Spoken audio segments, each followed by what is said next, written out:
भारत ने अपने पड़ोसी बांग्लादेश को उसकी औकात दिखा दी है। जून 2024 में बांग्लादेश की राजनीति में ऐसा भूचाल आया जिसने पूरे देश को हिलाकर रख दिया। लेकिन इस उथल-पुथल में भारत ने एक ऐसा मौका पहचाना जिससे उसकी आर्थिक ताकत को एक नई उड़ान मिली। जहां जून 2024 में पॉलिटिकल क्राइसिस ने बांग्लादेश को हिला दिया था। पूर्व प्रधानमंत्री शेख हसीना के खिलाफ गिरफ्तारी वारंट जारी होते ही देश भर में विरोध प्रदर्शन शुरू हो गए। कई इंडस्ट्री ठप पड़ गए, खासकर बांग्लादेश का टेक्सटाइल इंडस्ट्री जो उसकी अर्थव्यवस्था का पिलर माना जाता है। विदेशी कंपनियों ने बांग्लादेश की अस्थिरता को देखते हुए वहां धीरे धीरे निकलना शुरू कर दिए। जो कंपनियां पहले बांग्लादेश से कपड़े मंगवाती थीं, वो कंपनियां अब नए विकल्प तलाशने शुरू कर दिए। और यहीं पर भारत ने अपनी रणनीतिक चाल चली। जब बांग्लादेश क्राइसिस में फंसा हुआ था, तब भारत ने तेजी से कदम बढ़ाते हुए उन बाजारों को कब्जाने का काम किया जो पहले बांग्लादेश के कंट्रोल में थे। मिनिस्ट्री ऑफ कॉमर्स की एक रिपोर्ट के मुताबिक अप्रैल से सितंबर 2024 के बीच भारत के कपड़ा निर्यात में 8.5% की शानदार बढ़त दर्ज की गई। सितंबर में भारत ने 1.11 अरब डॉलर के रेडीमेड कपड़ों का एक्सपोर्ट किया, जो अब तक का सबसे बड़ा आंकड़ा था। इस उछाल ने साफ कर दिया कि मेड इन इंडिया अब सिर्फ एक टैग नहीं बल्कि भरोसे का प्रतीक बनता जा रहा है। APC apparel export promotion council के चेयरमैन सुधीर सेखड़ी का कहना है कि भारत की सबसे बड़ी ताकत है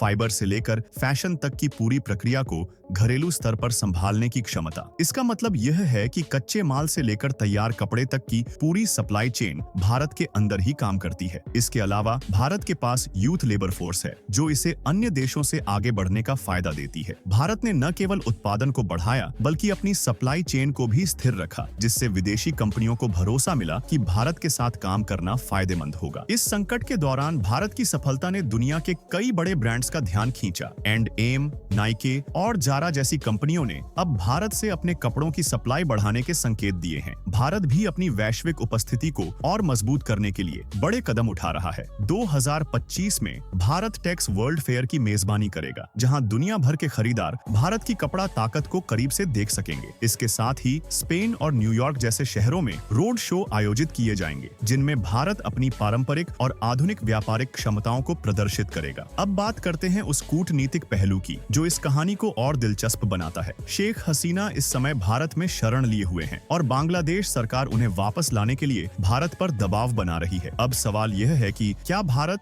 हसीना को बांग्लादेश के हवाले करेगा या फिर कूटनीति के इस खेल में अपनी चतुराई दिखाएगा? अगर भारत ने हसीना का समर्थन किया तो यह बांग्लादेश की राजनीति को पूरी तरह से बदल सकता है और दोनों देशों के संबंधों पर भी बड़ा असर डाल सकता है। भारत ने बांग्लादेश के क्राइसिस का पूरा फायदा उठाते हुए अपनी स्थिति को मजबूत कर लिया है, लेकिन असली सवाल यह है कि क्या यह बढ़त परमानेंट होगी? अगर भारत इसी रफ्तार से आगे बढ़ता रहा तो वह जल्द ही बांग्लादेश और वियतनाम जैसे बड़े कपड़ा निर्यातकों को पीछे छोड़ सकता है। इसके साथ he made in India tag अब केवल क्वालिटी का नहीं बल्कि एक ब्रांड वैल्यू का साइन बनता जा रहा है। आने वाले समय में अगर भारत अपने तकनीकी विकास और यूथ लेबर फोर्स का सही इस्तेमाल करता है तो वह कपड़ा उद्योग में ग्लोबल लीडर बन सकता है। तो दोस्तों, यही है भारत की कहानी, जहां हमने न केवल एक क्राइसिस को अवसर में बदला बल्कि यह भी साबित कर दिया कि भारत हर चुनौती को अपनी जीत में बदलना जानता है। आगे क्या होगा? क्या भारत दुनिया का अगला कपड़ा सुपर पावर बनेगा? यह देखने के लिए जुड़े रहें हमारे साथ चैनल को सब्सक्राइब करके।